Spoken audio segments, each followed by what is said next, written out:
Good evening and welcome to the October 3rd, 2023 Guilderland Central School District Board of Education meeting. Would you all please silence your cell phones and stand for the pledge?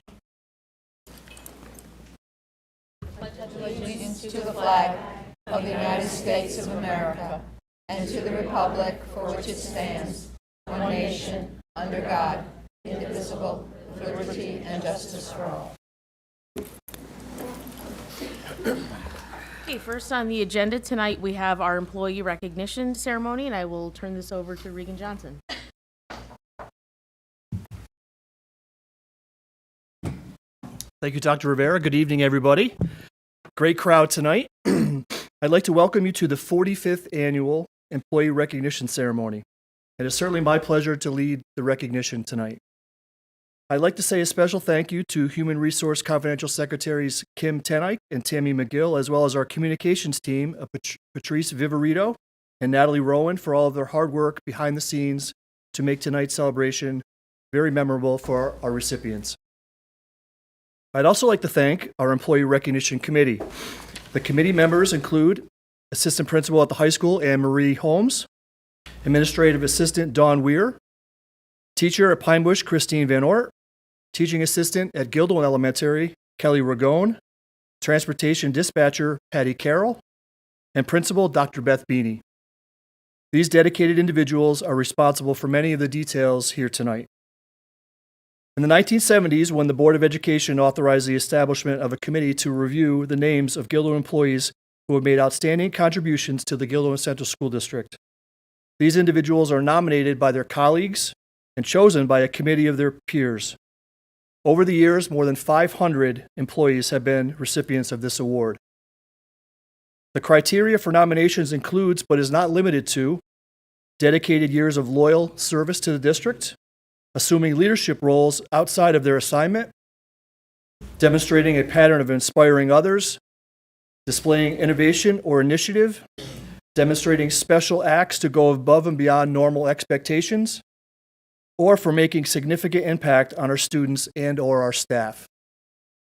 This evening, we are honoring 10 outstanding individuals.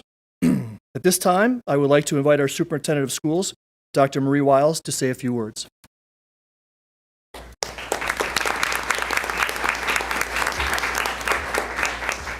Thank you, Mr. Johnson. Good evening, everyone. This is so awesome to see all of you gather here to recognize and honor some of our very, very best members of the Guilderland Central School District community.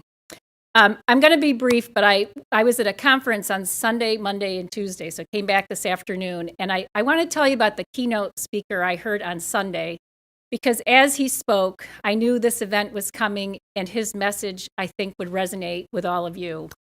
We heard from a gentleman by the name of Dr. Manny Scott, who is one of the original Freedom Writers, WRITERS. And this is a man who, in his youth, he called himself unreachable and unteachable. His father was incarcerated. His mother had a string of abusive relationships. His very best friend was brutally murdered. They had no money. He was often starving at school, hoping someone would leave something on his tray so he could have something to eat. And he did not want to be there. Today, he's a PhD and a speaker, tremendously accomplished man. And he told us the story of how that happened. And the title of his speech was this: The Power of One. And he told the story of one English teacher who was not at all equipped to be in this inner city school district of tremendously impoverished, struggling students, but who took a liking and a care for the students in her class and literally had them write a new story of their life. And he told the story of a cafeteria lady who happened to be coming across the parking lot on an afternoon when Manny decided he had had enough of being in school that day. And she stopped him in his tracks and said, "No, you," with a nice thick Greek accent that I'm not going to try to do, "you have to be in school. You need to be there. You are a smart young man." And the power of those individual connections and that desire for students to see that they are cared about transformed his life. He said he's the first member of his family in 160 years, a husband who was faithful to his wife and who was home for his children. And now they are launched into a beautiful family of great accomplishments. And what struck me is, there are 500 superintendents in the room and not a dry eye in the place, was the power of one. And we're recognizing 10 people here tonight who have the power of one and are here because they have had, even though they may not know it, that power to transform students' lives in big ways and small ways, and often in ways that you don't even know you did in the course of the day-to-day activities. And supporting them here are your families and a whole lot of other educators who also have the power of one. And so I love that we celebrate our best and brightest and our most committed in this ceremony each and every October, because it makes such a difference in the lives of our children. I'm just so, so very proud of you, and proud to be a part of a profession that has so much power that we must absolutely remember.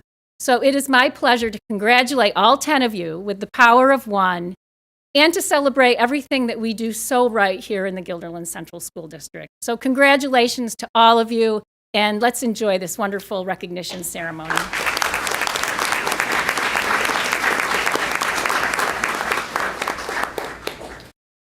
Thank you, Dr. Wiles. I'd like to, don't go away. I'd like to invite Dr. Wiles and Dr. Rivera to assist with the plaque presentation to our recipients. It gives me great pleasure to introduce our first presenter this evening to talk about our first recipient. Our presenters will in turn share a little bit about each winner, and then they're going to introduce the next presenter.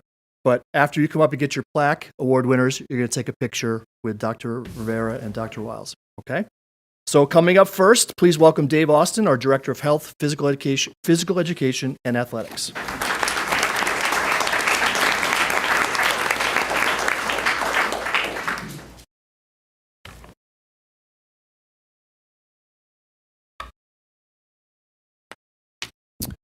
Good evening. My name is Dave Austin, and I'm the Director of Health, Physical Education, and Athletics here at Guilderland Central Schools. Guilderland has a reputation of excellence in physical education and athletics. That's a big reason why I came here 4 years ago to be a part of those special programs, to work with people that want to be great, not just good, but great at what they do. Tonight, it is my privilege to speak about one of the leaders of Guilderland PE and athletics, and that is Donnie Favreau, Altamont Elementary physical education teacher, football and wrestling coach. It didn't take me long to realize what makes Donnie a special teacher and coach. Simply put, he is amazing for kids. He works tirelessly for his school, putting in extra efforts to make physical education special and memorable for our students. His ability to blend creativity with physical activity is astounding. From designing innovative games, to singing and dancing, to constructing structures that ignite the imagination of our young learners, he has transformed the physical education curriculum at Altamont Elementary School into a realm of excitement and discovery for our students. Altamont Elementary Principal Peter Brabant says, Don Favreau is an exceptional educator who not only imparts knowledge about physical fitness, but also nurtures the hearts and minds of our students in ways that are nothing short of extraordinary. Don works his magic with every student in our school, but he deserves special recognition for his unwavering commitment to our students in our comprehensive skills program. He has created an inclusive environment where every child, regardless of their challenges, not only participates, but thrives. Through a delicate blend of physical activities and effective communication strategies, he empowers students to discover their potential and shine brightly. Guilderland PE teacher J.P. Hulslander, who teaches and coaches alongside Don, says, Don is one of the most genuine people you'll ever meet. He always does what is best for kids and what is best for Guilderland.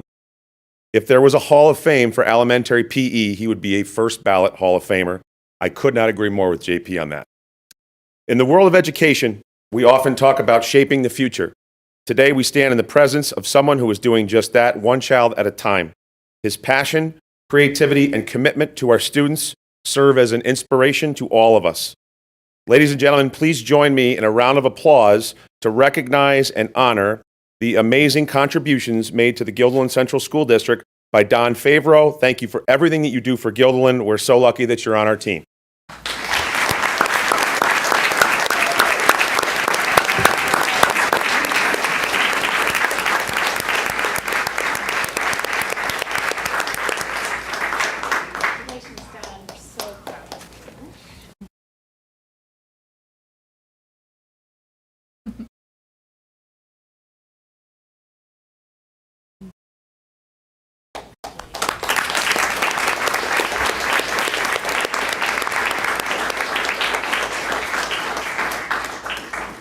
Next up, please welcome Cliff Nooney, Director of Facilities.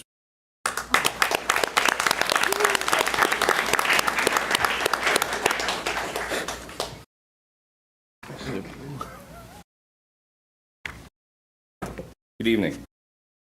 Tonight, would like to recognize David Willey. For those who don't know Dave, Dave is our lead mechanic in the school district with 33 years of service. I've had the pleasure of working with Dave for over 16 of those years. If you look at Dave, that probably means we recruited him at a 10th grade shop class. Back when they still called it shop class. Dave comes in, Dave starts his day 20 to 30 minutes before his shift starts. He always starts his day in my office, always asking me, what do I need? What do we have to do for the day? Whatever I throw at Mr. Willey, he always answers, absolutely, or you got it. He's truly a man who works behind the scenes, doing things for the school district that most people don't even think about or know about. I just want to share a few of those this evening. Dr. Wiles mentioned at a board meeting earlier this year about the swing that showed up for Matilda, our mask production. That's easy for me. I get an email, hey, can we put a swing up? I'm like, yeah, okay, we'll go down and take a look. I take Dave down to the stage. It was quite a bit of work, quite a bit of steel work to be able to do that. We had to bolt it in, we couldn't weld. That would have probably caused a little bit of a fire. So, but something that people see simple as a swing had a huge impact on our student for their production. What Dave doesn't know is I did send a shot of him actually testing the swing to Deb Sim, and I just didn't tell him about that. We had another issue with our retention pond out front, which most people just drive by, you see the giant hole in front of the high school. That actually serves a purpose that if we get excessive rain, it's supposed to collect the rain until the system can catch up. If it doesn't work, we flood our building, we flood our neighbors, bad things happen. Long story short, when they installed the tennis courts years ago, they actually punctured the stormwater pipe. And when they put the concrete in the hole, the concrete filled the stormwater pipe. So the pond wasn't working properly. When we figured that out, contractors wanted nothing to do with it. They actually wanted to charge us over $50,000 to make the repair. I didn't say anything, I didn't ask. They went over to the shop, he got hand tools, got in the hole, and started chipping. Others in the group joined them. It was probably 2 days worth of work, but they finally got the concrete out of the pipe, got the job completed, and that's a substantial savings to the taxpayer. This past February, we had one of our Arctic freeze days, meaning the outside air temperature was below zero. That usually spells nothing but trouble in the facilities world. It happened to be a Friday night into a Saturday. Dave and I left Friday, just kind of said, everything was running, we'll see what happens. I laid in bed all Saturday night, listening to my furnace run. I got up Saturday morning, just decided to come into work, see what was going on. I pull in the driveway, Dave was already here. Didn't ask him to come in. He wasn't even going to tell me he was coming in or that he was here until we were both here. And actually, we ended up calling in 2 more people and caught a lot of things before they cause bigger issues. And then finally, I'm going to end on a personal note. Kind of mentioned Dave and I, we start our mornings together every morning. And it's usually under the cover of darkness. Probably a lot of you are still sleeping because it's usually around 5 o'clock. We're in the office. Many of those conversations are obviously about work. There's a lot of them about family and fishing. While Dave talks about fishing, I talk about kids. So there's a difference. So long story short, I had a family member, his health was failing, and a lot of those duties for that household were falling to me. Dave always offered to come give me a hand. I would never take him up on it, just because everybody has family, everybody's busy. Well, we got to a point where I couldn't do all the work by myself. There was a particular job I needed help with. I asked Dave if he would help.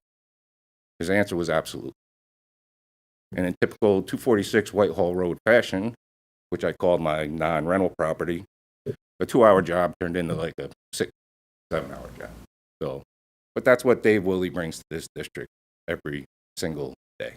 So with that, come on up, Mr. Willie.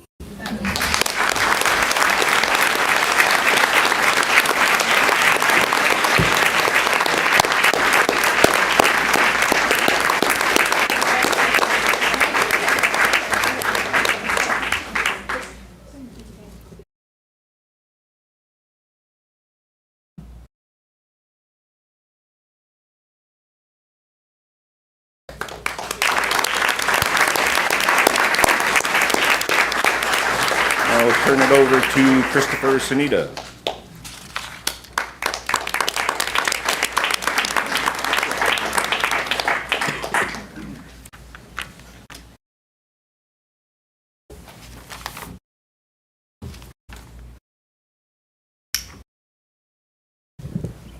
Good evening, everyone, and welcome. My name is Chris Sanita, and I am the principal at Pine Bush Elementary School. It's certainly nice to see everyone here in support of this year's honorees. To begin, I ask that you please join me in congratulating Pine Bush Elementary first grade classroom teacher Joy McManaman as a recipient of this year's Board of Education Employee Recognition Award.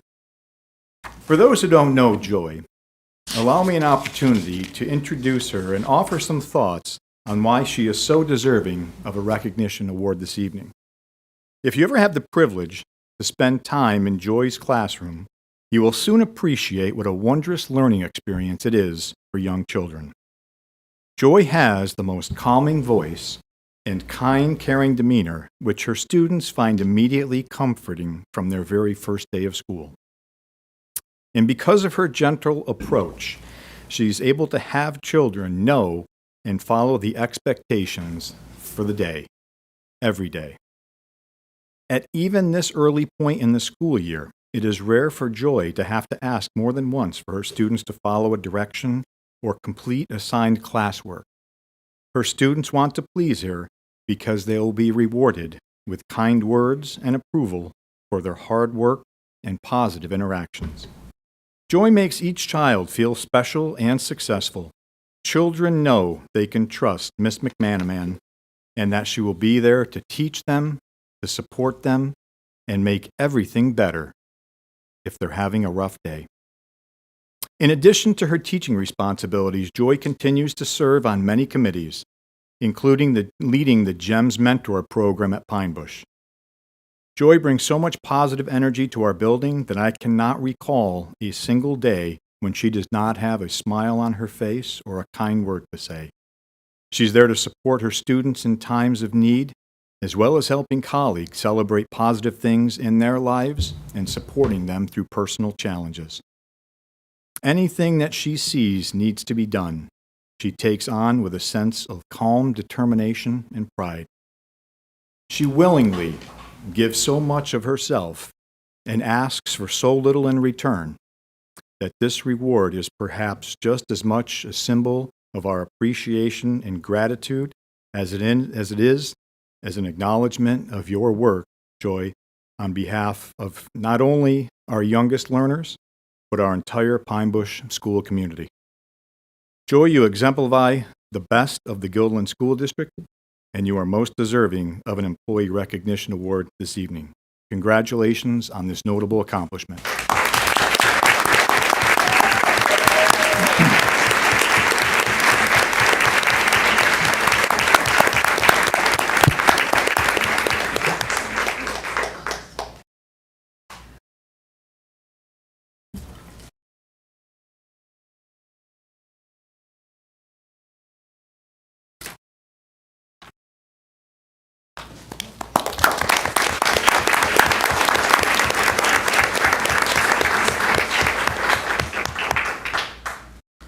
And I have the distinct privilege this evening of recognizing not only one, but two of our elementary classroom teachers at Pine Bush.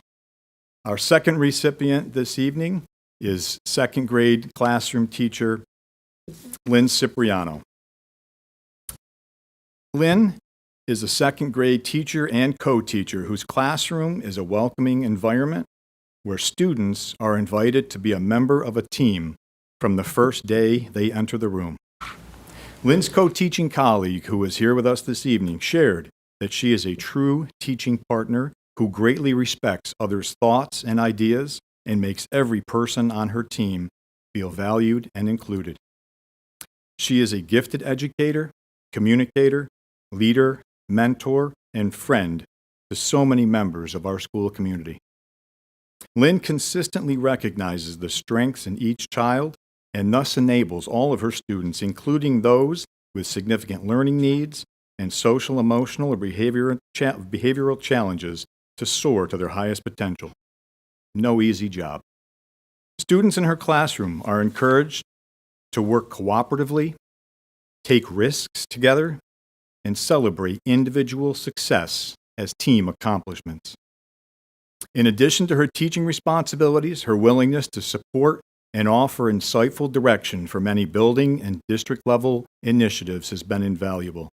Lynn has served as a cooperating teacher for numerous student teachers and also as a mentor for teachers new to her grade level and to our school. She was instrumental in advocating for the outdoor learning pavilions, which are in the final stages of completion at each of our 7 schools. And she was such a strong champion for our playground renovation project that when this work was completed this past spring, she had her class compose a book of poetry where they bid farewell to the old playground while welcoming the new playground at the end of last school year. Her students presented these poems to younger classes and to their parents in celebration of one of the favorite parts of every child's school day, outdoor recess. In summary, Lynn has proven to be an exceptional Guilderland educator and a distinguished member of our district faculty. She epitomizes those characteristics inherent in our most talented professionals.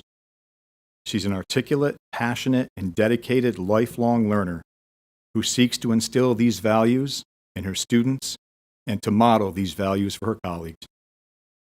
Lynn, your contribution to Pine Bush Elementary School and to the Guilderland Central School District make you an outstanding candidate for this award. I offer you my sincerest congratulations on behalf of our staff and everyone here this evening on having received this worthy recognition. Congratulations.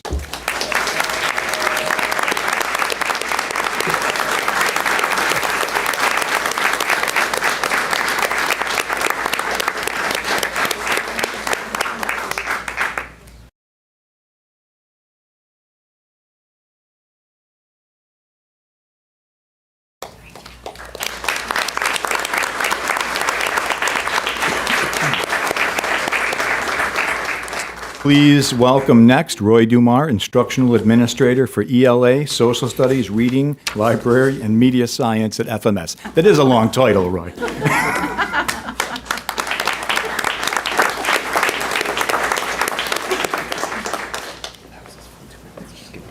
Good evening. Over the last several years, all educators have had to work extra hard under previously unimaginable conditions. During those challenging times, Lisa McClure has consistently stood out in her efforts to support her colleagues and serve her students. She has been a calm voice of reason amid all of the challenges and frustrations, exhibiting level-headed problem solving and guiding others to follow her sensible lead. She has demonstrated time and again that not all superheroes wear capes. In the midst of the emergency closures, while juggling, teaching remotely, and supporting her own children as remote learners, as a teacher leader, Lisa helped to identify and prioritize the most critical learning in English language arts for the department. This allowed teachers to channel their energies into the most important reading and writing skills and mitigate the impact of lost learning and less than ideal remote learning. As we began our recovery efforts, Lisa took the lead on the school-wide implementation of a reading assessment that would help us to identify and close gaps for students' reading skills. We had very little lead time, so Lisa spent countless hours learning on her own how to navigate the system without the benefit of any formal training. Now, as our resident expert, and yes, I'll call you that, Lisa has gone above and beyond the call of duty in training and supporting colleagues, and in using this valuable assessment data to guide instruction. Lisa's support to the department has been in addition to her exceptional work as a reading teacher. She is always looking for the best way to engage students and move their skills forward. Whether it's finding exactly the right reading material or tapping a particular area of interest, she once even built a worm farm to motivate one reluctant reader. Lisa will do whatever it takes to engage and motivate. She has long been a staunch advocate for her students, encouraging out-of-the-box solutions, and often volunteers to work with the most challenging students. Lisa's colleagues and students are fortunate to have her, and her efforts on their behalf have been nothing short of heroic. Lisa, it is my absolute pleasure to present this Employee Recognition Award to you.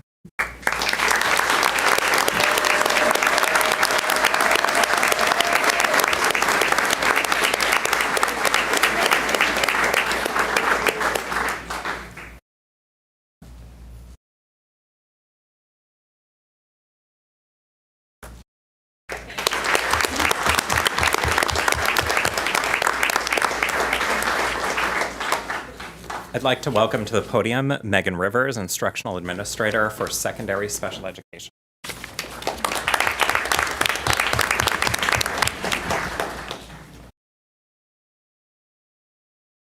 Hello, everyone.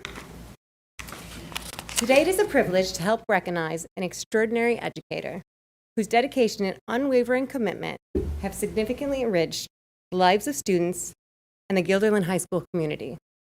I am thrilled to help celebrate the remarkable achievements of special educator Michelle Martin. Michelle embodies the very essence of what it means to be a teacher. For many years, she has been a source of inspiration and support for students with diverse learning needs. In the classroom, Michelle fosters an inclusive environment where every student feels valued, heard, and encouraged to reach their full potential. She takes care to instill confidence and self-belief in her students, making a profound impact on their lives. As a special educator, Michelle has served the district as a social worker, as a teacher, as an advocate, and transition coordinator, oftentimes wearing multiple hats at once. Regardless of the title, Michelle is passionate about nurturing the social development of her students. She co-founded our Best Buddies program, working tirelessly with administration, students, and Best Buddies International to establish a recognized chapter. Under her guidance, the program flourished, fostering inclusion and interaction between special education students and their peer mentors. Michelle also dedicated her time to organizing the CSP Bowling Club, overseeing every detail, from reserving lanes to managing transportation to coordinating the cumulative bowling banquet. Michelle ensures the personalized support services that students require within and beyond the classroom to ensure that they can thrive academically and emotionally. In recent years, Michelle took on the role of transition coordinator in the district. That's a position in the COVID-19 pandemic, when she worked tirelessly to ensure that our students with special needs had post-secondary opportunities for adult services when opportunities truly were really scarce. Michelle is a reassuring presence for our families, guiding them through the transition process with empathy and tenacity. Even in the face of adversity, she never gives up, securing placements that continue our students' lifelong learning journey. As we honor Michelle today, we're reminded of the immense value of educators who go above and beyond to make a difference in the lives of their students. On behalf of the entire Lynn-Guilderland High School team, I want to express our deepest appreciation for Michelle's extraordinary contributions. Her dedication to our students is nothing short of remarkable, and we're truly fortunate to have her as a part of our team.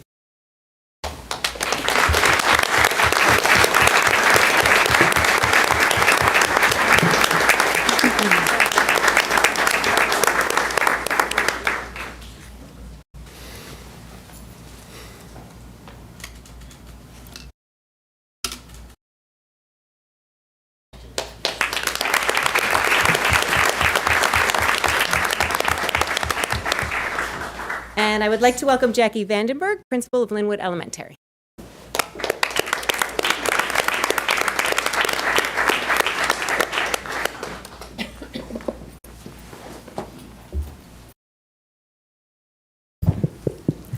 Good evening. When I think about the attributes and traits of a person worthy of this recognition tonight, I can think of none other than the two recipients from Linwood Elementary.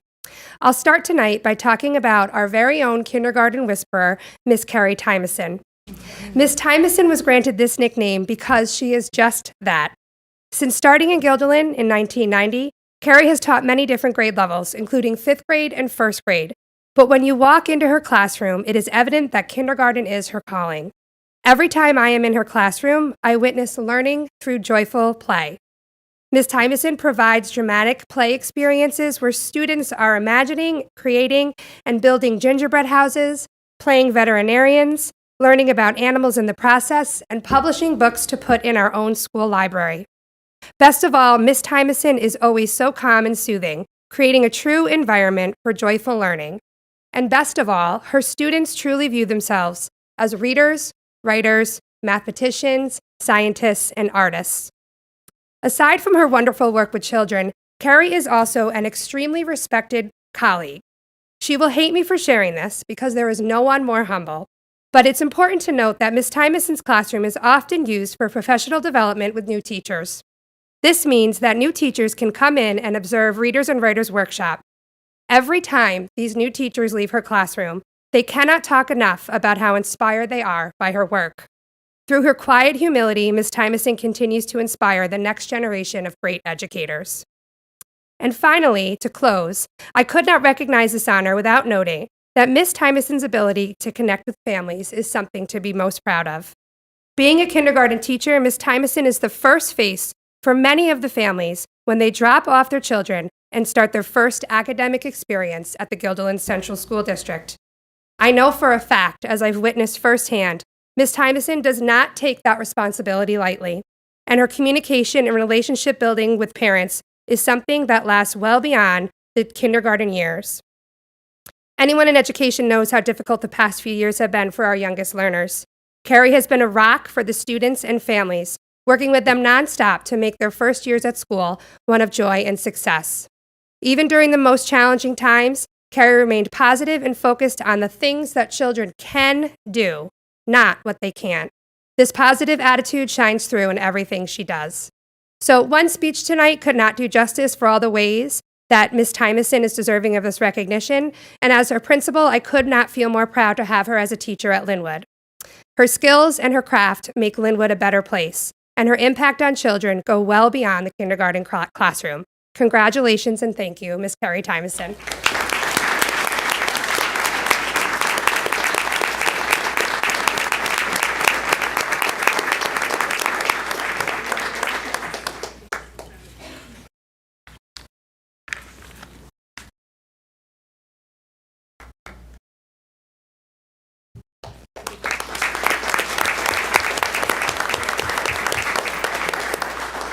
I'm also extremely honored and proud to be able to stand up here and also speak on behalf of an amazing colleague and expert classroom teacher, Mrs. Kristen Jansen. Mrs. Jansen has been with the district since 2003, and if you've ever had the pleasure of walking into her classroom, you can immediately tell that teaching is exactly what Mrs. Jansen was born to do. Everything about her, the way she talks to students, the way she sets up her classroom, the way she greets each student in the morning, makes you feel welcome and valued. If you've ever spent time in her room, you know what she does to create an atmosphere of joyful and rich learning experiences. When I was a 5th grade teacher, one of the first projects I would have my students do was reflect on their time at Linwood. One of my favorite writing assignments was to ask students to write about and reflect on their favorite school memory. It was without a doubt that any student who had Mrs. Jansen for 4th grade would write and go on and on about their experience as a 4th grader in her class. They would write about the Longhouse Week with her, the Women in History Project, math, and just their overall enjoyment of their 4th grade year. This is all thanks to the wonderful work of Mrs. Jansen. One of my favorite characteristics, personally, of Kristen is that even with all of this talent in just her little finger, she is still so humble. And she would never want to boast or brag, even though there's a lot to brag about. She's always up for learning new things and collaborating, and even with all of her raw talent, she is constantly looking for ways to enhance her practice. I mention this because it really speaks to the overall professionalism and dedication that Mrs. Jansen brings to the job each and every day. A few years ago, Mrs. Jansen needed to take some time away from the classroom. When one of the parents found out, their response was, "Oh no, we've been waiting since kindergarten for Miss Jansen." I share that story because I know that is the sentiment of so many families in our school. Linwood does not feel whole without Mrs. Jansen. Though quiet and humble, she's an integral part of the team, and students and staff and parents alike did not feel whole again until she returned. I hope this award shows her how loved and valued she is and how talented she is, and how proud we are of her quiet strength, talent, and dedication. Congratulations, Mrs. Jansen, and thank you again for all you do to improve our school and the hearts of the students you touch.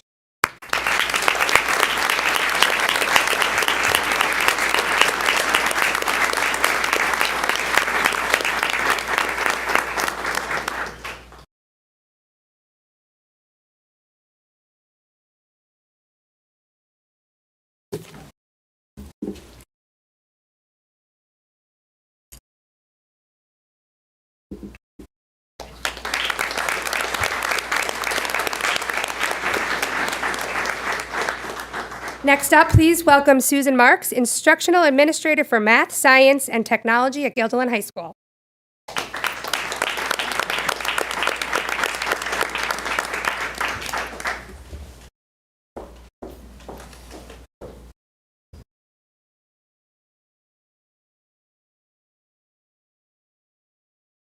Let me begin by saying that I was given the directive of that this should only be 1 minute. Being fairly new to the district, I've learned that's not necessarily accurate, but if you know anything about Mr. Curtis Snyder, 1 minute is probably too long for him. He's probably squirming in his seat right now. So I will stick to my original plan, knowing that many stories and accolades were cut from this, so please keep that in mind. It's my honor to recognize Mr. Curtis Snyder tonight. When I learned that Mr. Snyder was receiving this award, I was thrilled to be able to celebrate with him. I have only been an employee of this district for just over a year, but I have quickly learned that Curtis is the kind of person you want as a colleague, coworker, friend, and mentor. He has made my comparatively short time here interesting, inspired, and fun. I look forward to seeing him each day. Mr. Snyder has been a loyal and committed employee of the Guilderland Central School District. Curtis has been the coach of 3 sports and a member of the Focus program, offering guidance and mentorship to hundreds of students. You may have even heard his voice announcing football and basketball games. That same voice can be heard greeting students in the hall, making connections to not only enhance their relationships with him, but with the school community at large. Over the years, he has hosted Guilderland Gold, participated in the annual dodgeball fundraiser, chaperoned dances, volunteered his time, and traveled abroad with students as their group leader. Curtis has been the go-to for GHS community spirit-related matters. I've been told that when we ran homeroom food drives, he won through any means. When we decorated rooms or doors, he won through any means. Collecting money for charity, he won Beard growing contest for charity. He won. You get the idea. His positive energy is unmatched as he connects with all students in ways they most respond and need. His sense of humor and ability to create bonds with students and adults alike makes him a standout educator. Notes of thanks hang in Mr. Snyder's Science Room 10, and stories of appreciation are told about him both on the field and in the classroom. Mr. Snyder is worthy of this recognition for so many reasons not seen or spoken about, as I am convinced that many of his achievements he has kept to himself. Curtis, thank you. Thank you for all you do and all you have done and continue to do.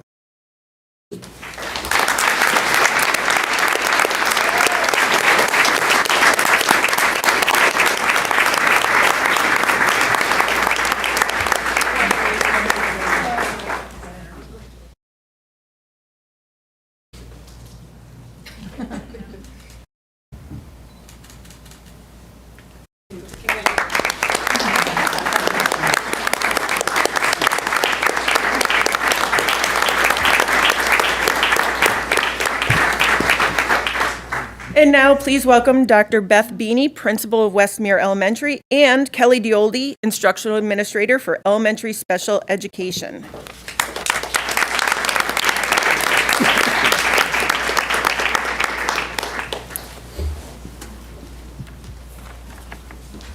Dr. Beanie and myself wanted to honor Kara Winchester, Elementary Special Education Teacher Extraordinaire, today at this meeting. Kara is a huge asset to the Westmere community and our students with disabilities. She has gone above and beyond in all aspects of her job and as a person. She's recruited her husband to build a coffee cart for Westmere. It's a Wildcats coffee cart.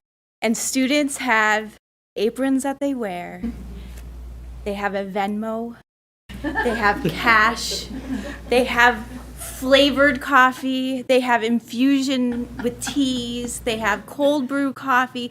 My whole coffee language has changed due to this coffee cart.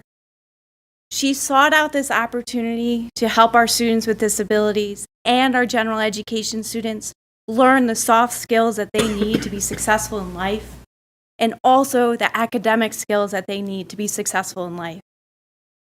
This, coming out of the pandemic and all the other stresses, was outside the box thinking that is needed for all of our students.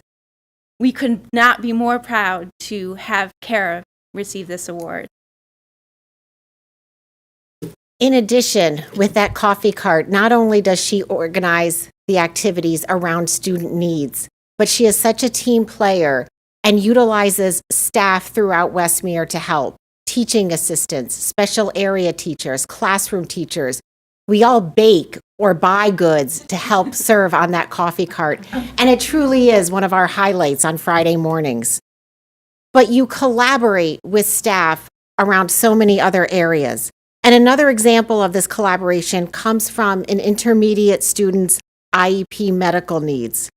In order to keep everyone well informed, Mrs. Winchester organized a team meeting that included the teaching assistant, classroom teachers, service providers, our school nurse, and special area teachers, so that everyone was clearly informed of the child's updated medical plan, schedule, and possible symptoms.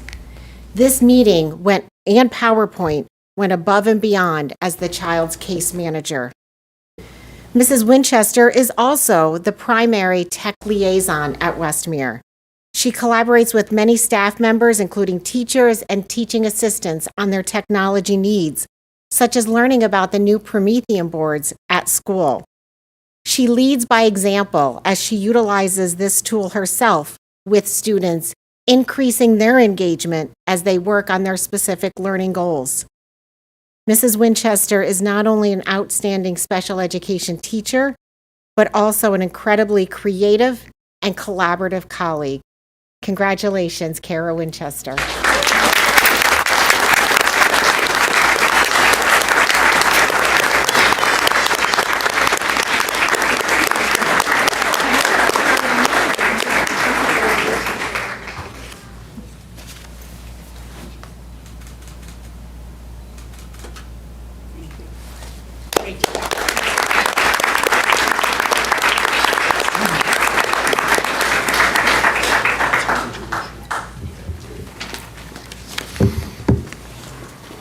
Also, if any of you have time on Friday mornings, feel free to stop by Westmere and you can track down the coffee cart in one of our hallways. At this time, I'd like to turn the program over to our Board of Education President, Dr. Seema Rivera.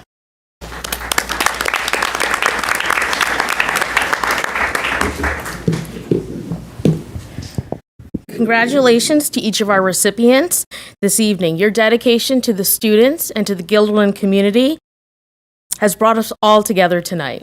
I would like to thank everyone for coming out tonight. This Board of Education provides a wonderful venue to celebrate all of you and make us feel proud, honor our best, and inspire all of us. So thank you all for coming out tonight.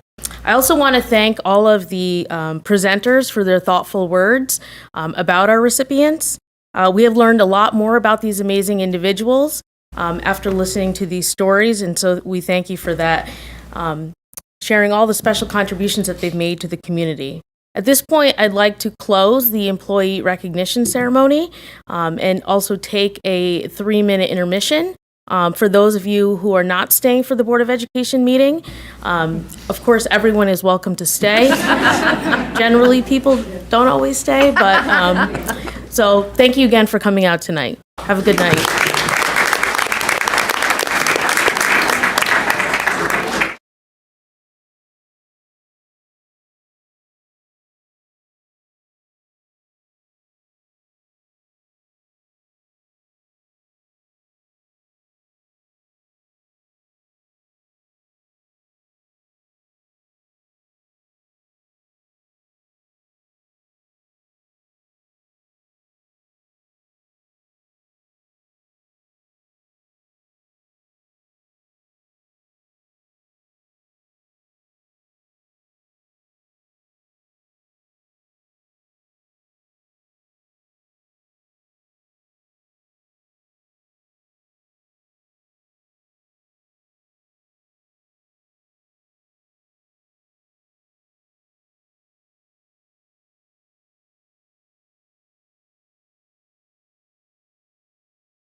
So I ask if our high school student rep is here to just come up to the mic and introduce yourself.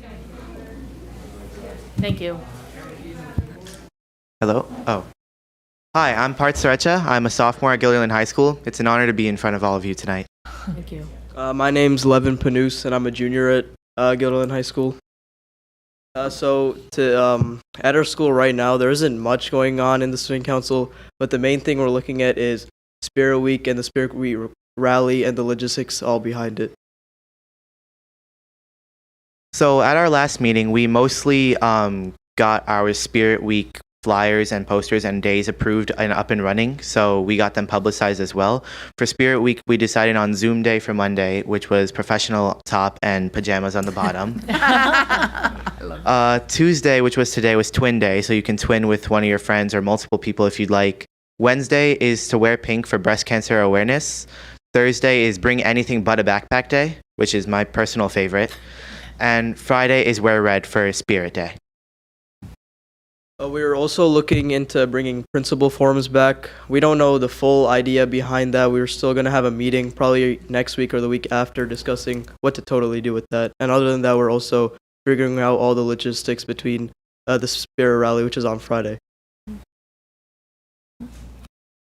So we're also in the works at our next meeting in about a week or so. We plan on discussing bringing back the Principals Forum, but we don't have a lot of details on that yet. We were mostly focusing on the Spirit Rally, but by next meeting, we should have more details on how that's going to work and what that's going to look like, really. That's all from us. Yep, that's pretty much it. Thank you. Thank you. Thank you so much. Have a great Spirit Week. Are we allowed to ask questions of this? Oh, do you have a question? I do. I have a question for the students, so that's allowed. If you have, if there are students who are interested in school dance, who should they speak with? Specifically, and I think Parth, you might be familiar with this, you missed all of your middle school dances due to the pandemic, and so last year there was a small group that had kind of asked if we could have some dances for freshmen and sophomore students in particular, because the upperclassmen get prom and ball. So who should we steer those students to? So there, Mrs. Autry actually sent out an email, I think last week, talking about the homecoming dance, which is on Saturday. And I don't know if that's open to all grades, but I'm pretty sure it is. And for those, you have to buy tickets. You can buy tickets during your study hall, in the quad, and in other areas, I'm pretty sure. So that's what we're going to do this time around to make sure everyone's included in dances and participation. So homecoming is available to all students. I went last year as a freshman. It was a really great experience. You can buy tickets ahead of time. Like you said, there was an email that was sent out. So you can buy tickets ahead of time online for $10 a ticket or at the door for $15. That's what we have for freshmen and sophomore as of right now. We can speak about getting more opportunities for the next coming years for freshmen and sophomore, since like you said, there's junior prom and senior ball. Thank you again so much. Thank you. Next, we will turn on to the independent audit report. I will turn this over to Dr. Van Alstyne. Thank you. So it is my pleasure to introduce Jill Thies, who conducted the audit and will provide an overview for the board. We also have John Rizzo, our business manager, present with us as well. So as Andrew said, my name is Jill. I am one of the partners with Weston Company, and we did conduct your annual audit. You are required to have an audit to be submitted to New York State as well as to the Federal Audit Clearinghouse. I will just start by saying the audit went very well, and we appreciate all the work done by the business office staff to get everything ready for us and get the audit completed. Everyone does have a copy of the audited financial statements. We went through these in detail with the audit committee, so I will just hit a few highlights. Page 1 is your independent auditor's report. This is the first of 4 audit reports that you receive, and this is your report on the financial statements. This is a clean or unmodified audit opinion, so that is the highest that you can receive. The management's discussion and analysis is from pages 4 through 13. That is more of a narrative summary of the financial statements. If you don't feel like reading the entire 70-page document, that is more of a summary. The first of the actual statements is on page 14. Page 14 is your statement of net position. That is a government-wide statement, so all short-term and long-term assets and liabilities of the district are included. A few items to note here. You will see total assets about a quarter of the way down the page of just under $161 million. The largest component of that is your capital assets. That would be your land, buildings, equipment, things like that. And for this statement, the cost of those items is recognized over their useful lives. As far as total liabilities, you will see just under $308 million. The largest of your liabilities is the other post-employment benefits. All school districts are required to have an actuary estimate the district's future cost to provide retiree health insurance, and you are required to record this liability, but New York State does not allow you to set any funds aside to pay the future liability. Each year when you budget, you're only allowed to budget for the current premiums. So this is causing many districts to have a large liability, no offsetting assets, and that is resulting in a negative deficit net position at the bottom of the page here. You will see you have a deficit of $172 million, and that is because of that large liability that you can't fund. And that is a requirement of New York State that you are not allowed to fund that liability. Page 16 is your balance sheet for the governmental funds. So this is more how you are used to seeing the fund financial statements. So it does separate out each of the district's funds. I will just mention your CM Miscellaneous Special Revenue Fund that holds your scholarships and extra classroom funds. Your capital fund is your construction projects. Your school lunch fund is your cafeteria activity, and your special aid fund is your grants. Your general fund is then everything else. Page 18 is your fund-based revenues and expenses. You will see in the first column the general fund. The third line up from the bottom, you did have a deficiency, so your revenues were less than your expenses by $93,763 for the year. But that is very good considering the fact that you had to pay out almost $3.4 million of tax certiorari claims this year, and your transportation expenses were also up. So with these much higher expenses, it's very good that you were that close to being a net zero. The footnotes to the financial statements start on page 20. The notes provide some descriptions as far as the accounting policies of the district and give more detail on some of the numbers in the financial statements. I won't go through any of those, but we will skip to page 50. Page 50 is the first of your supplemental schedules. So page 50 is the revenue comparison for your general fund, comparing your budget to your actual revenues. You will see a few items that did have some variances. Your use of money in property ended up much higher than budgeted, and that was thanks to increased interest rates. So you earned more on the money that you held. The other item on this page, you will see your state aid or state sources line was higher than budgeted as well. And so those higher revenues helped offset some of those higher expenses that I mentioned. The next page, page 51, is the budget to actual comparison for your expenses.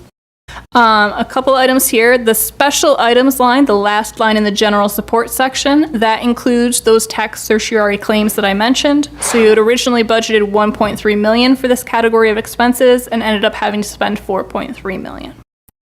The other item I'll mention here, the final column, the far right column, the final budget variance column, you will see there are very few large variances between what you budgeted and what you actually expensed. So that shows that the district has done a very good job of budgeting and spending spending to your budget. The next item to mention, page 55. Page 55 has the Section 1318 real property tax law limit calculation. Districts are allowed to have up to 4% of next year's budget in unassigned fund balance at the end of the year, and you are right at the 4%, so you're all set there. The next portion of your audit is your single audit. Because the district spent more than $750,000 of federal grant money, you receive 2 additional audit reports. The first is on page 59, and the second is on page 61. And these are 2 more clean, unmodified opinions. The first one states that we did not find any material weaknesses in internal control, and the second one states that you were in compliance for the major program grants that we tested, and this year those were the ESSER and ARP funds, the COVID monies. Page 64 is your schedule of expenditures of federal awards that details out all of your federal grant spending for the year. Just one item to note here, at the bottom of the page, the U.S. Department of Agriculture grants, This year, you got about $818,000 of that funding, and that is down substantially compared to last year because last year you had free meals for all students and also received higher reimbursement rates. And then the final section of the financials is your extra classroom. The extra classroom report is on page 68. So this is club money, but the district has fiscal oversight over the funds. And this report is a qualified opinion. That is the same as what you received last year and the same that we give to all of our districts. We can't prove that all of the money raised is submitted to the central treasurer. So you do receive a qualified opinion related to that matter. Otherwise, everything that we tested looked good. And then pages 71 and 72 detail out the activity for the year for each of the clubs within the extra classroom activity.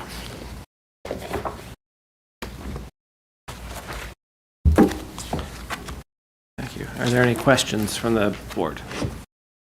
I just have a couple of questions, and then I guess one is a comment. So back on page 14, when we talk about the liabilities, and that so that large liability, that post-employment benefit piece, is so that's required by this. That's a law, right? So you are required by the Governmental Accounting Standards Board to record the liability. So all districts are required to record the liability, but New York State has not set up any type of reserve for you to be able to fund the liability. Right, so you can't save for that. So this is always going to be in a deficit.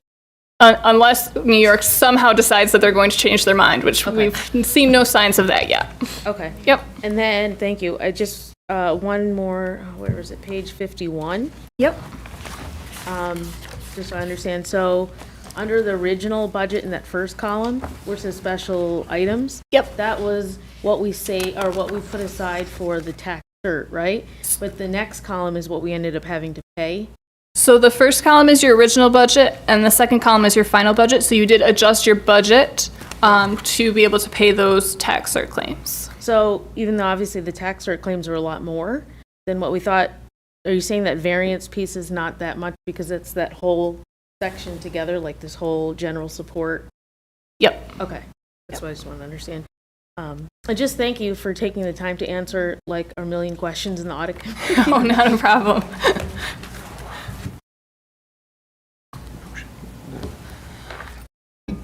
Any other questions? All right, well, I would like to thank Jill and her team. I'd like to thank John Rizzo, all of the business office staff whose work really underlied both our success over the course of the year and the accomplishment of clean audit. And we have to recognize Andrew, his very first audit here as part of the Guilderland Central School District, so good job to you as well. Thank you. And I will say that this budget being audited was developed by my predecessor, so a lot of thanks also go to Neil Sanders for all of his work. Thank you, Jill. Thank you so much. Andrew. Linda, this is a roll call vote, right? To accept the final audit? I think so. Oh, we can do a roll call. Oh, yes, it is. I'm sorry. It's right Yeah, in that's front what of I me, thought. yes. Okay, I just wanted to check. Bye-bye. Thank you. Good night, guys. Okay.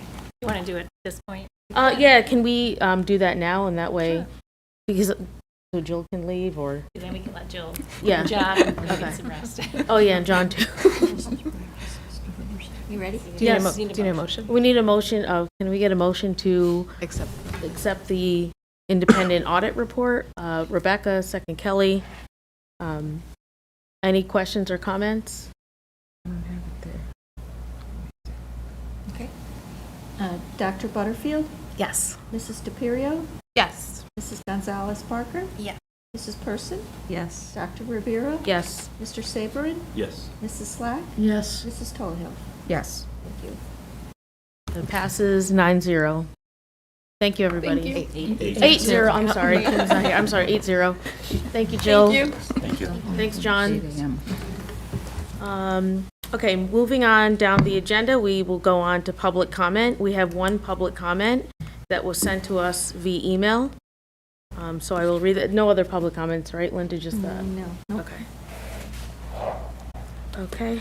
This says, Dear members of the Guilderland Board of Education, on March 28, 2023, members of the Guilderland Music Parents and Friends Association and students from the music and drama programs presented information concerning significant space issues and constraints experienced by those programs at Guilderland High School. As a reminder, key points raised during the presentation include: 1. Music and drama are curricular subjects and part of a student's overall education during the school day. 2. Music is inclusive and open to all students interested in participating. 3. Lack of space impacts already short instructional time, 40 minutes, in setup and moving instruments daily. A. There are no private practice rooms and a home environment is not always available for students to practice. B. There is no defined lesson space and instruments must be moved regularly, further impacting instructional time. Number 4, using the auditorium, which is a shared space, is not conducive to learning for the music and drama programs. A, there is no technology available to show recordings or illustrate lesson points. B, the auditorium is a high-traffic area with regular interruptions. And number 5, there are considerable safety and expense concerns that are: A, moving instruments, chairs, constantly is physically demanding and presents risk of injury for both teachers and students. B, expensive instruments and sets are being damaged when moved around.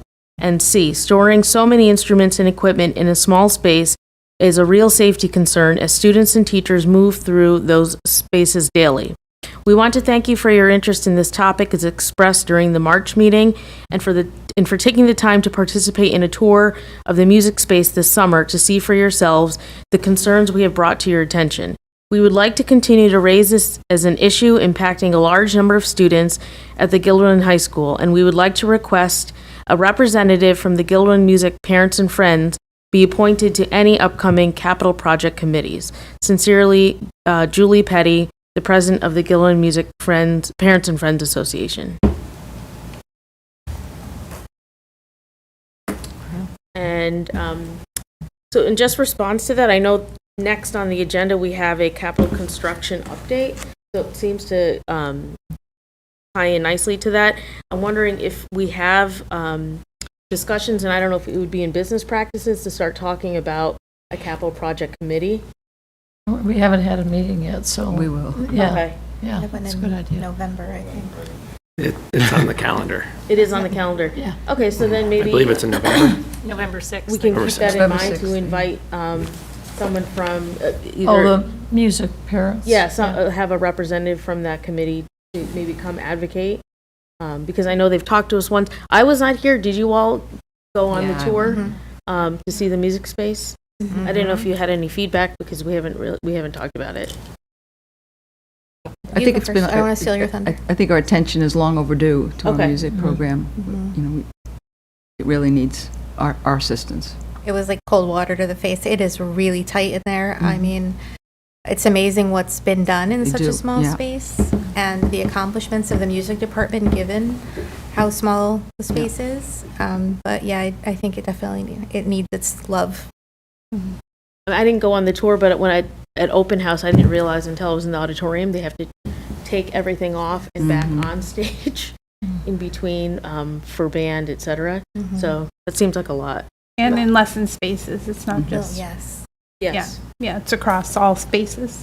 So my 9-to-5 job involves work site safety, and one thing that really struck me was the potential for injury during the moving and the shuffling because there's a rush. And then also, Mr. Fatuzzo is so close to that edge of the stage. I just really worry about that. So. Okay, so it sounds like we can address that starting in business practices, and this really ties into the next agenda item, which is the program report for a capital construction update. So I'll turn this over to Dr. Wiles. Oh, and to Cliff. Actually, Mr. Nooney, you can come back up to the podium. Lacey loves to do it. I know. You always look so unhappy. Because he's mentioned the word Timing, capital. timing, Oh, I know. timing is everything. Oh, good evening. So yes, Andrew and I, Dr. Van Alstyne and I chatted a little while ago. Thought it'd probably be a pretty good idea to update the board on our capital project status. Because we had 2 running concurrently. I'm actually in year 4. 1 more year to go. Whatever idea that was, you'd probably be talked to about that, not to do that again. So we're just going to give an overview of our 2019 project and where we are in our 2021 project, and then actually, Dr. Rivera, we can chat a little bit about what you guys were just talking about. Just friendly reminders, our original 2018 capital project was defeated by 58 votes. We did take that project out, went back with feedback from the board, direction from the board, our community, different stakeholders, scaled that project back, put that back up as our 2019 capital project. We were substantially complete with that project. We're pretty much down to the financials on it with our fiscal advisors, and that project will be complete. Then somebody had the idea, I think this might have been me, post-pandemic, was to talk about the things that we cut out of our 2019 project. And then there was also some additional direction from the board at that time to look at our turf field. We had outdoor pavilion spaces we talked about as well. So right now we're about halfway through. The checkbook will catch up as we come out of summer. A lot happens during the summer. And our contractors, as we get things built out, so that 9.6 will go up. And we do have one more year left. So priorities, both infrastructure, security, technology, our outdoor spaces. Be happy when I talk about outdoor spaces in a minute, I hope. So we're going to start with our 2019 project. Just a quick overview. We installed a new fuel island, new bus lifts. We had window replacements at the high school, Altamont and Westmere. Gym floors. We replaced floors at Farnsworth, actual wood floors, and any floor that's listed on here, these were actually taken down to bare wood and totally refinished. Typically, we can screen them to a point with our summer crew, but they get to a stage where things start to wear and we have to bring in a contractor and actually sand them down. Our public address system, which is actually tied in with the Sega speakers on the wall, new fire alarm systems, emergency light, exit light across the school district. This nicely ties in. We also did our phone system, which once again, that's part of a whole security component, which ties into the Wasagas.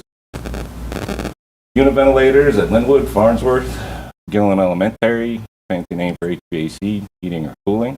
We did our high school science wing upgrade. Our east locker rooms in this building as well were upgraded. Paving, which isn't very exciting, but some people it is. It is to me. Farnsworth High School and Transportation. Just some things that weren't notables that we didn't have pictures for. We did totally renovated our Linwood nurses suite and updated that space. We had boiler replacements at Linwood, Pine Bush, Farnsworth. We're actually at the point right now, every boiler in our school buildings has been replaced within the last 3 capital projects. So that was coming out of 2016, 2019, 2021. I'm literally down to 1 boiler at Transportation that will be on the next dock. Roof replacement at Pine Bush Elementary and replacement of new security cameras throughout the district. Coming to our 2021 project, I got to say, that was a lifesaver this year. If we did not have that field this particular summer, oh my gosh, there is still a field at Farnsworth we have yet to be able to get mowed and painted for our modified field hockey team. We've moved them up here to Lady Dutch, but that just gets problematic with transportation.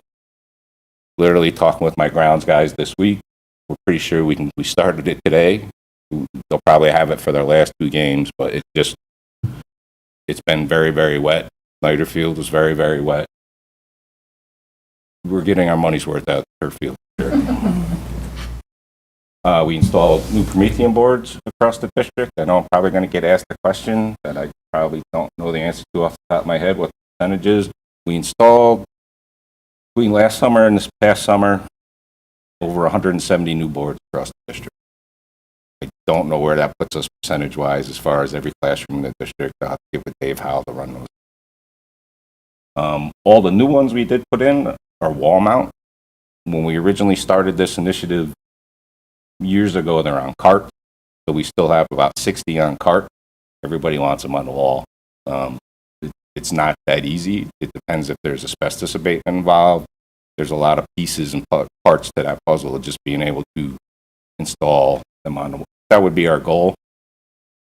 I just wanted the board, it's not that, because we're getting requests left and right. These are actually on balance boxes.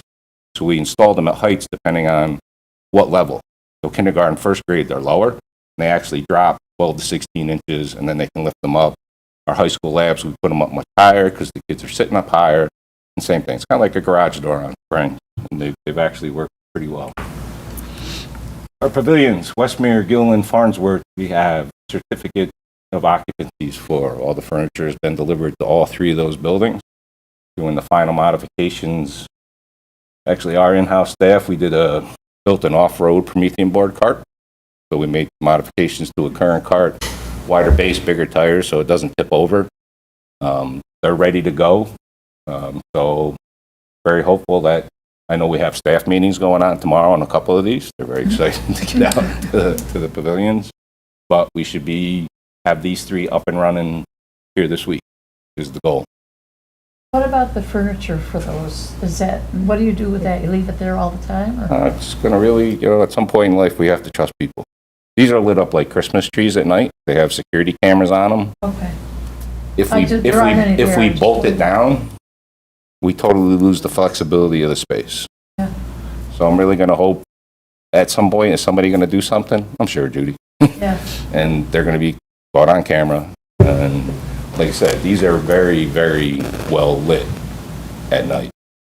Like, very bright. All night? All night. Oh, my God. Yeah. I mean, it's LED lighting now, so it's not like it's back in the day. So it's inexpensive, but I get the concern. But there's no way we could move this furniture in and out every day. Yeah, well, that's why I was. And like I said, I have the stuff to bolt it down, but we bolt it down, we totally lose our flexibility in the space, and we don't want to do that. So, Thank you. Linwood and Pine Bush will be next. Altamont High School will be last. Linwood and Pine Bush, concrete's poured. We're not that far behind. That'll be this fall, and then really depends on Mother Nature. This particular summer. The casework at Westmere and Gilliland Elementary is complete. It's all new cabinetry and stuff along the walls. This is the auditorium bathroom in this building is complete. Did additional paving at Farnsworth and the high school, roof coating at Farnsworth, and roof replacement work at this building is going. So remaining scope going forward in the 2021 project, that most of this will be next summer, is casework at Altamont Elementary. Do a injection pump, exciting until it doesn't work.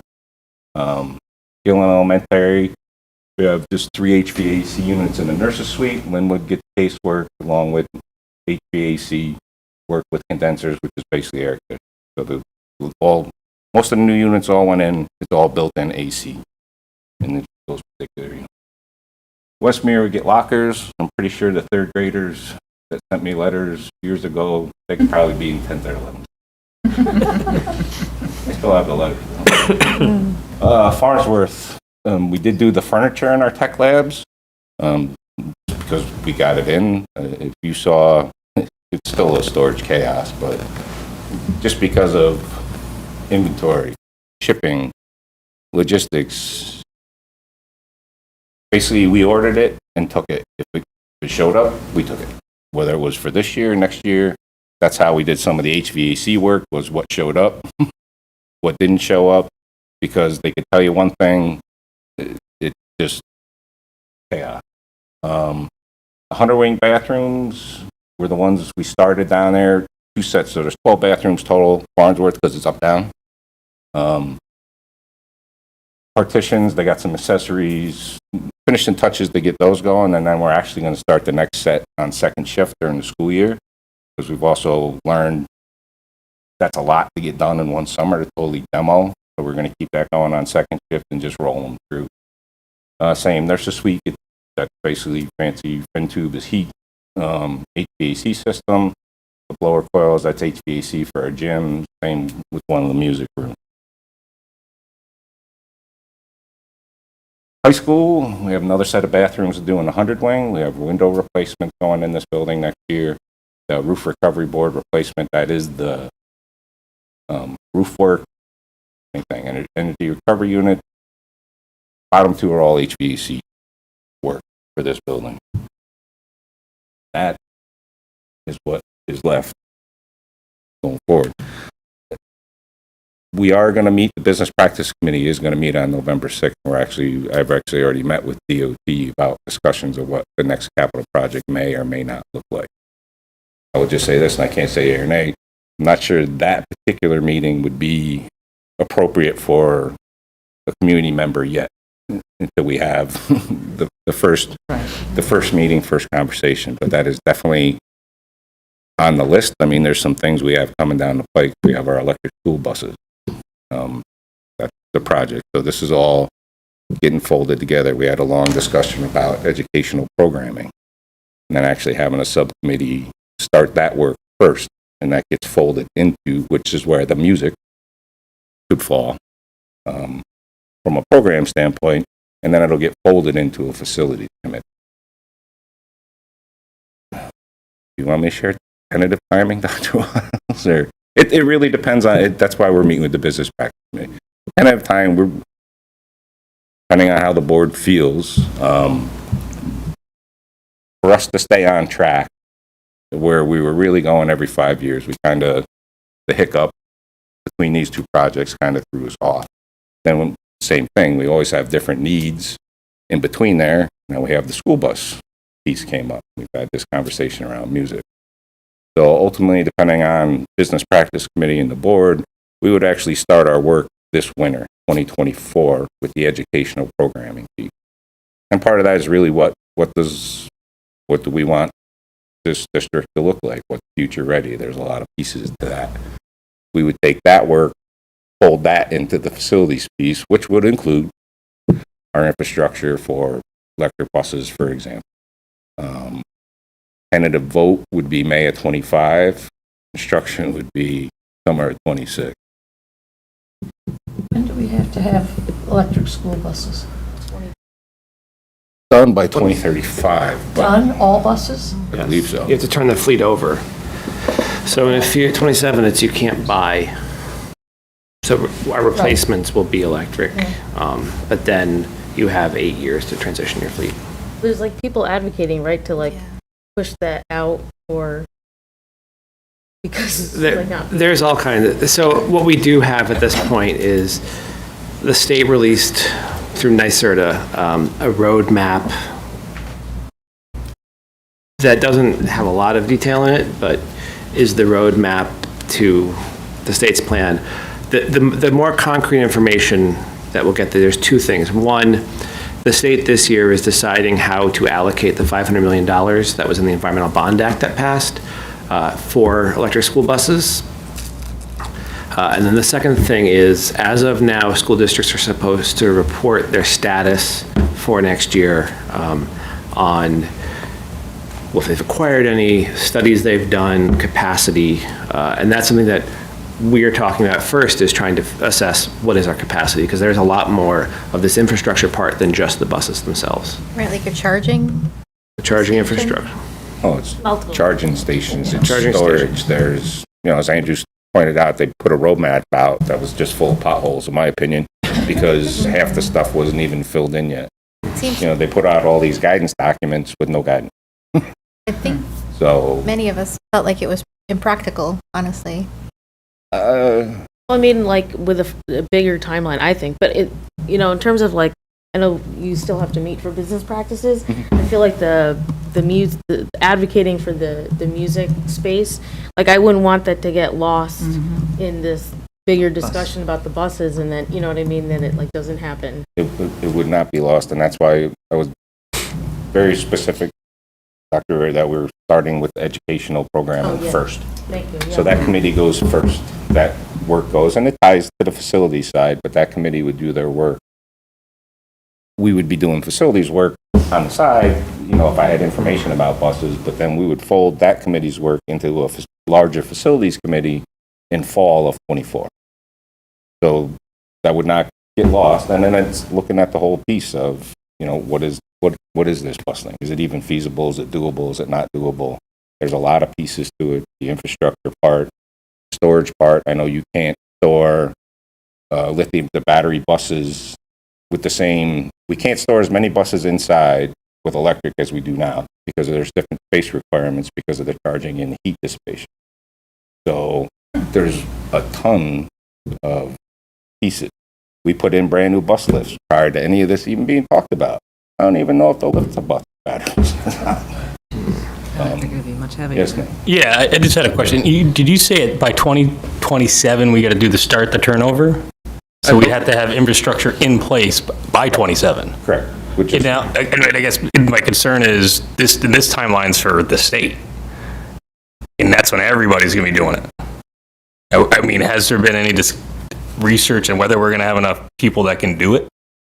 So this was a big hot. Yeah, I gotta imagine it's going to be.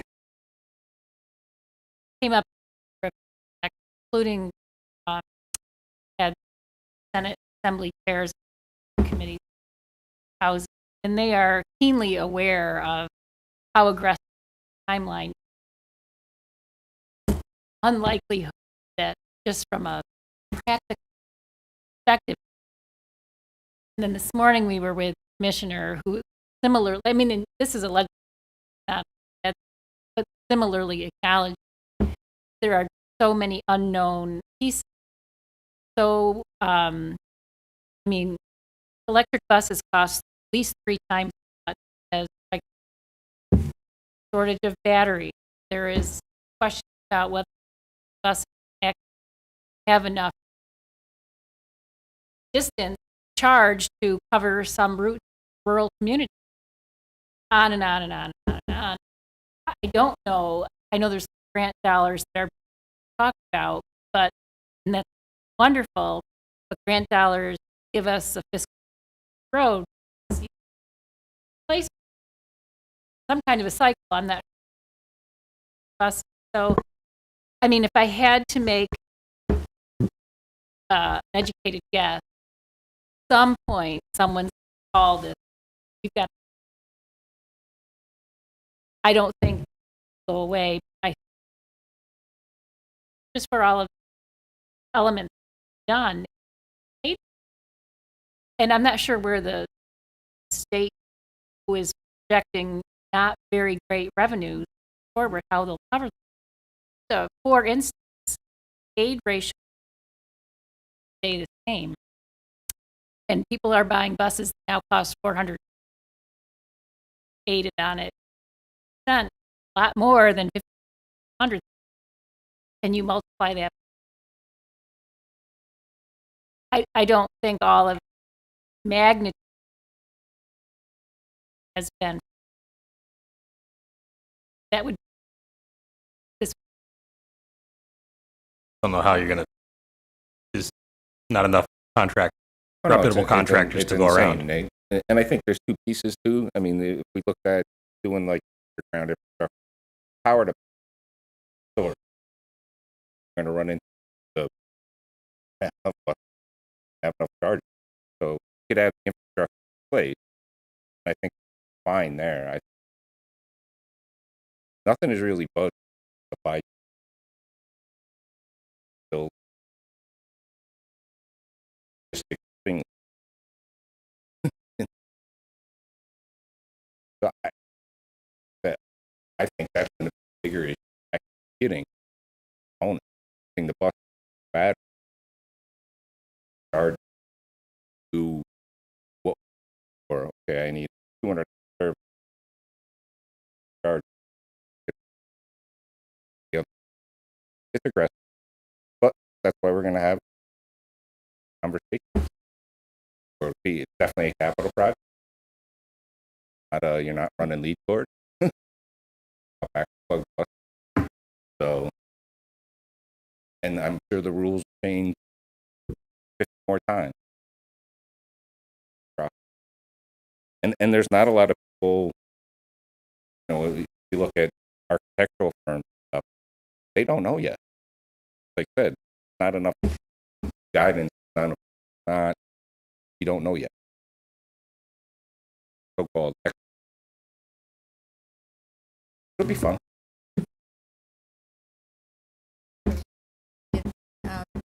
Date to cells that batteries and fire, and 3 days to cool the battery.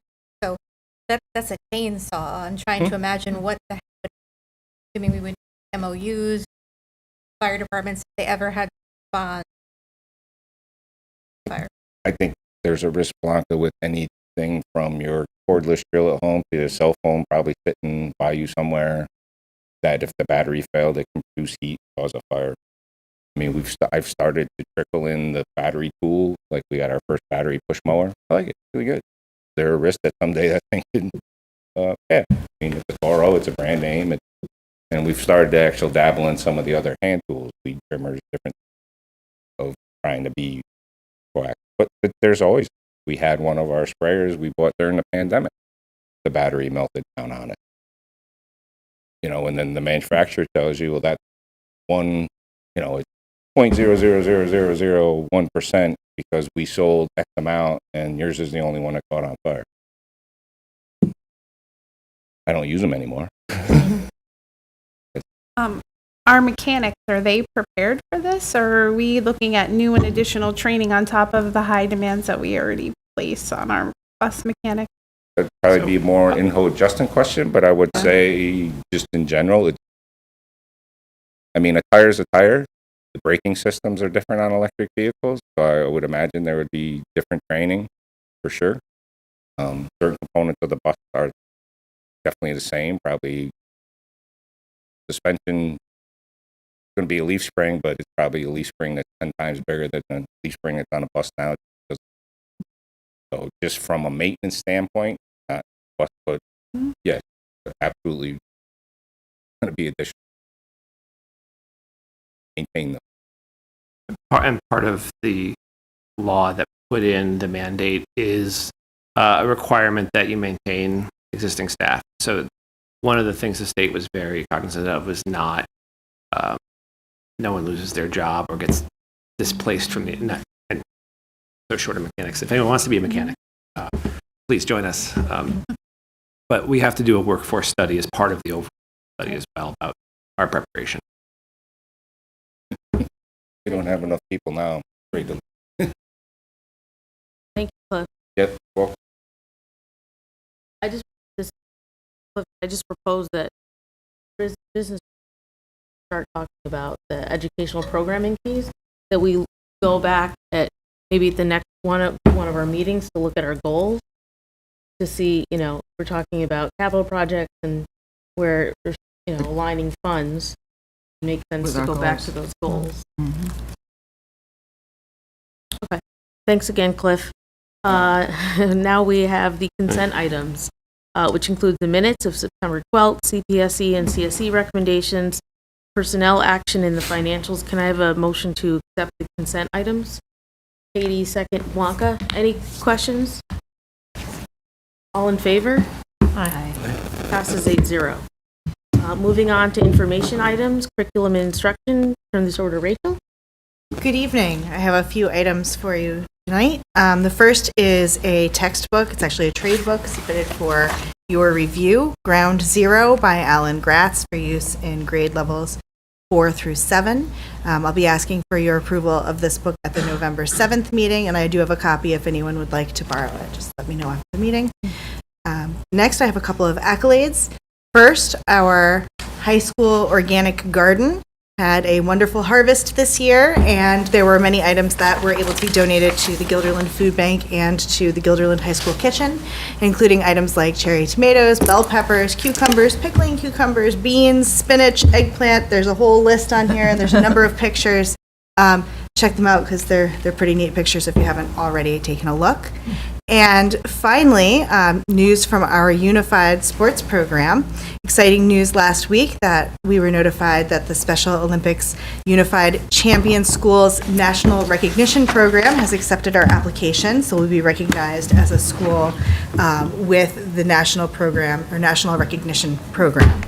We did receive that once previously in 2019, and there is an attachment there that has some more information about the program and schools that are recognized. Nice. Thank you, Rachel. Next, we have school business information. Dr. Van Alstyne. Thank you. I'm Pleased to share with you the timetable for staff involvement, board consideration, and public information and vote leading up to May 21st, 2024, when the community will vote on our 2024-25 school budget. As we're 1 month into the school year, we are now starting preparations. Stage 1 meetings with internal administrators begin next week. Some of the key moments in the timeline, our board meeting in 2 weeks, we'll have public input in budget development. On December 5th, the board will decide on the direction for the budget. March 5th, we will release the superintendent's draft budget, which is our rough draft of what will hopefully be adopted.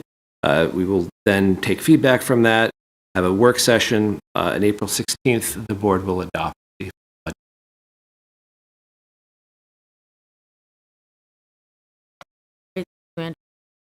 Next, we have superintendent information. Dr. Wiles. All right, thank you. I have one item tonight, and this is clearly an evening of celebration. And this time, we are recognizing the fact that October is National Principals Month. And we have two of our fine principals with us right now.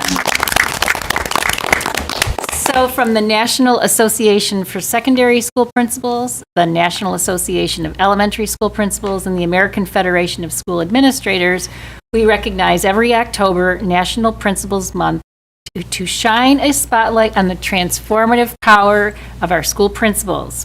These leaders, with their resolute vision and unwavering dedication, aren't merely running schools. They are molding futures, shaping communities, and paving pathways to success for each and every student. So we would like to thank and recognize a group of people who often don't get thanked and recognized enough, and that are our principals, our assistant principals, and our house principals for all they do on behalf of our community and our students. So thank you very much.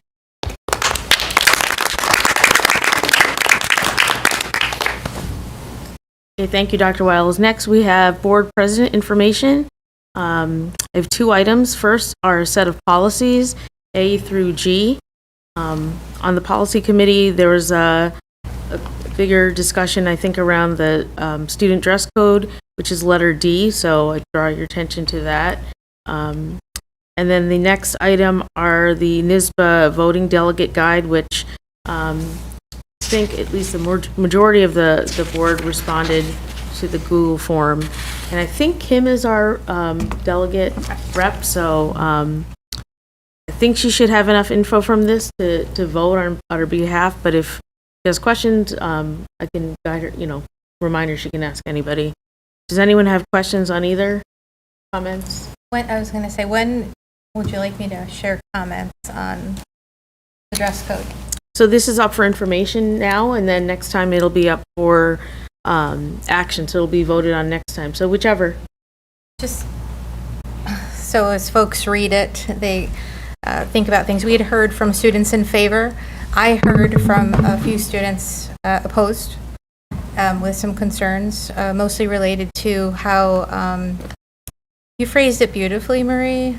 Body shaming may become a problem. And a student who has already has to cover up for religious reasons may feel further sort of socially isolated.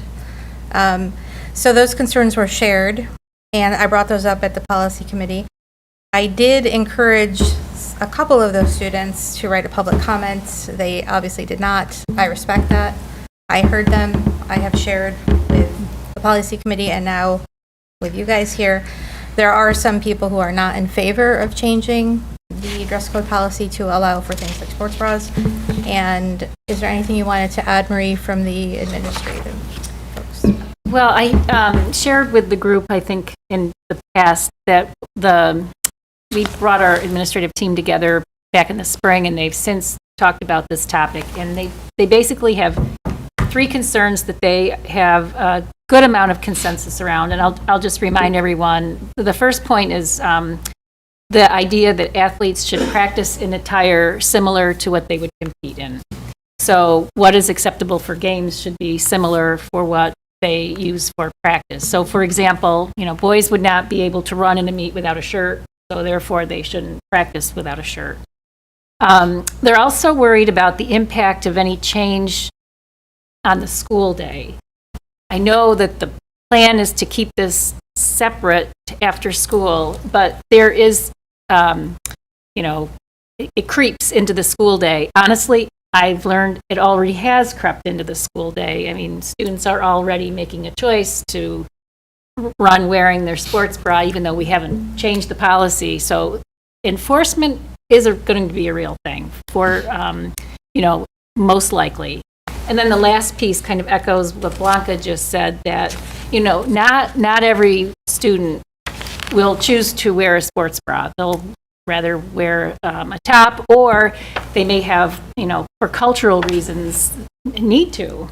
And so this may lead to students feeling like they are, standing out for their, cultural traditions, their, all of those kinds of things. So it's just, there's concerns from the part of those who lead our schools.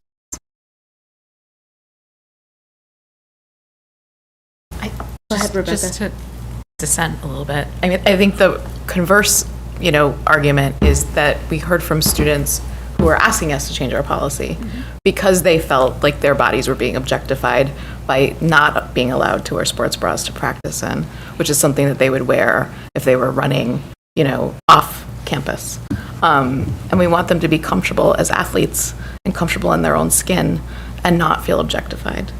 So I just want to present that as an opposing view. I definitely see both sides. Even in my own home, there's tremendous conflict. So I guess I'll just say this, and I'll start with saying this is board policy, so the board decides, and our team will do whatever it is to enforce whatever policy that ultimately we have. For me, I weigh if the positives for one group who feel one way are greater than the negatives, the negative impact for some other students. So in other words, if there's a group of students who will be more negatively affected by this, it will not be offset by the positives. I mean, that's what I would weigh. Like, is there more good from this or more not so good from this? And that's kind of where this is a really difficult call. Has anybody expressed concerns of this negative behavior, or is it just we think that people might feel this way? Have people come to you and said, we will feel this way? Okay. And I tried to get them to make a public comment, and obviously they're... Not even anonymously. It's a difficult topic, to come forward and talk about. And I respect both perspectives here. But Marie, when you mentioned the rules for boys, what is it now for practices, say? Boys are supposed to wear shirts for practice. Now, we have heard that there are times when they're out on a long run and off come the shirts on a hot day. And so we don't have coaches following them in cars, right? To enforce. So, it's always a certain amount of enforcement or trust. And, or, reiterating, here's our expectation and we would expect you to follow our dress code. Okay. And, that is mixed. And it does spill into the school day, and I will just speak for our leadership team, who I feel are often in very uncomfortable positions to address violations of our school dress code right now. It's a very awkward thing to do, especially, for our male administrators. Right. Very difficult. So, I mean, those are just some of the variations on this. So the boys are required to wear shirts at practice? Yes. And at games? Yes. I mean, at meets? Yes.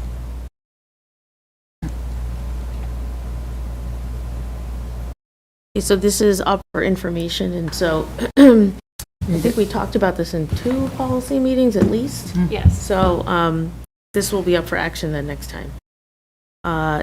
Moving on to action items, school business. Andrew? Thank you. I have a number of items for your attention. The first are 4 service agreements for programs, either they're serving students with disabilities, students whose needs have best met through alternative education programs. Can I have a motion to accept the service agreement A through D? Katie, second Kelly. Any questions or comments? All in favor? Those were all A, but it's okay. But I will run through just quickly. Oh, I'm sorry. No problem. There's 4 service agreements under A. Oh, I'm sorry. No problem. So B is an agreement with SUNY Schenectady for college credit for high school students for the 23-24 school year. Wait, so I was talking about A and then then small A's. just A, and then the Oh, A. The Okay. sub. yeah. So I Yes. didn't All right. talk about the college and the high school thing yet. I'm sorry. That's okay. So now go ahead. All Letter. right. So B, all right, so my letter B is the SUNY Schenectady agreement. So this is college credit for high school students. It's affordable. It's a great experience. A partnership we've had before. Can I have a motion to accept the agreement with SCCC? Gloria, second Judy. Any questions or comments? All in favor? I have to abstain. So passes 7-0 with 1 abstention. Thank you. Thank you. The next is an intermunicipal transportation agreement with Rensselaer City School District, who is transporting one of our McKinney-Vento students. Can I have a motion to approve? Transportation? Gloria, second Nate. Any questions or comments? All in favor? Passes 8-0. The next is a resolution to correct for tax roll, property where the house burned down, the assessment finally. Motion to approve the resolution to correct the 23-24 tax roll. Katie, second. Blanca, any questions or comments? All in favor? Aye. Passes 8-0. Thank you. The next is an online auction contract. Motion to approve the online auction contract. Judy, second Kelly. Any questions or comments? This is the schoolhouse. Can I have or all in favor? Aye. Aye. Passes 8-0. Next, emergency private transportation contract services. This would be re-awarding bid to Raja. I have a motion to approve the emergency private transportation contract. Nate, second. Rebecca, any questions or comments? All in favor? Passes 8-0. The next is an emergency private contract. Emergency contract extension. Can I have a motion to approve the private transportation contract extension? Gloria, second Kelly. Any questions or comments? All in favor? Passes 8-0. The next is a budget transfer of $858 for. Can I have a motion to approve the general fund transfer? Blanca, second. Nate, any questions or comments? All in favor? Finally,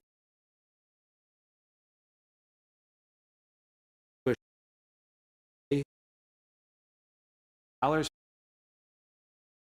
A motion to accept the donation from Pine Bush PTA. Judy, second Katie. Any questions or comments? Thank you to Pine Bush PTA. All in favor? 8 passes 8-0. Thank you. Superintendent action, Dr. Wiles. So I have one item with 5 parts to it. We have 5 new clubs being proposed at Guilderland High School: Future Educators of America Club, Astronomy Club, Chess Club, Mock Trial Club, and Crochet and Knitting. Can I have a motion to approve these 5 clubs, A through E? Nate, second Rebecca. Any questions or comments?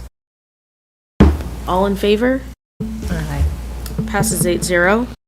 Thank you. Next, we have board president action, the list of policies A through I that were up for information before. Can I have a motion to approve the set of policies? Kelly, second Katie. Any questions or comments? All in favor? Passes 8-0. Next, we'll move on to board committee reports. We'll start with audit. We nominated Rebecca to be our chair. So we met last Wednesday, and we basically spent the entire hour discussing the independent audit, which we all heard about tonight. We voted to advance it to tonight's meeting. We did hold off on a few other agenda items because of time, so we will be meeting again in the near future, but it's not scheduled yet. Great, thank you. Next, business practices. I'm assuming it's Judy? Yeah, well, we haven't met, so Okay. I'm a holdover there. As you all heard, we have a meeting on November 6th, which is Monday at 8 a Monday. Next, we have communications, who I don't know who the chair is. Katie. Yes. Okay. We reviewed the highlights of the exit poll results, and we are going to review the full report for the next meeting. But some of the highlights that we have are that there was very low voter turnout, lowest decade. So we looked at that, and Guilderland Elementary and Pine Bush Elementary had the highest number of votes, but Altamont. And we had 12% of voters surveyed by us, but again, this is the lowest. We started a discussion about why we but our next meeting. We have provided the board with a full copy of the report to review for any questions, input, and it is on the website. Also discuss meet your school budget. And we found that it had a very positive response. 2,470 people who liked the postings and comments responded. So most of the response based on staff or school staff. So this was positive, and we also saw that the website had most close going in vote. But again, we really need to back at why we're having low voting. So we will that as part of our priority and goals coming up. Also, look at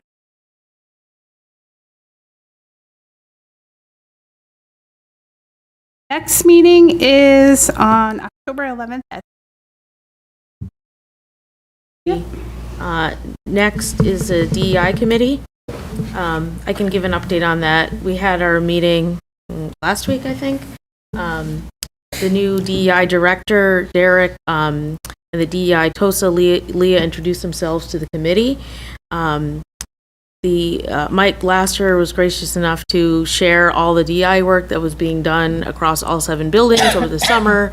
The principals shared information with him, and so we got an update on that. We talked about different readings for the year instead of using a book, switching up the readings. So we started off talking about mental health. We selected subcommittees, so those can start also meeting for the year. And we elected a student, a teacher, and a community member to also serve on the steering committee. It was the first meeting of the year, so there was a lot of process work that was done. I think that's it. I don't remember who else was there, but I missed that meeting, so okay. And last, policy, Nate? So we met about 3 weeks ago. Obviously, we talked about the fact we reviewed the dress code policy, put up policies that were there, some of which had been at the second time that we were waiting for back. We also we tabled a review of some policy, like legislative regulatory changes. We're actually going to wait to see if NISBA has any guidance, and they just did. As it's a pretty good thing we tabled. Perfect. So I'm sure we'll review that at our next meeting, which is next Tuesday at 5 o'clock. Move on to public comment number 2. Linda, are there any public comments? No. Okay, thank you. And last but not least, board issues, ideas, and sharing. Does anybody have anything to share? Okay, can I have a motion to adjourn? Nate, second Rebecca. All in favor? Aye. Passes 8-0. Thank you, everybody. Thank you. Have a good night. Andy, are we on? Bree, which school does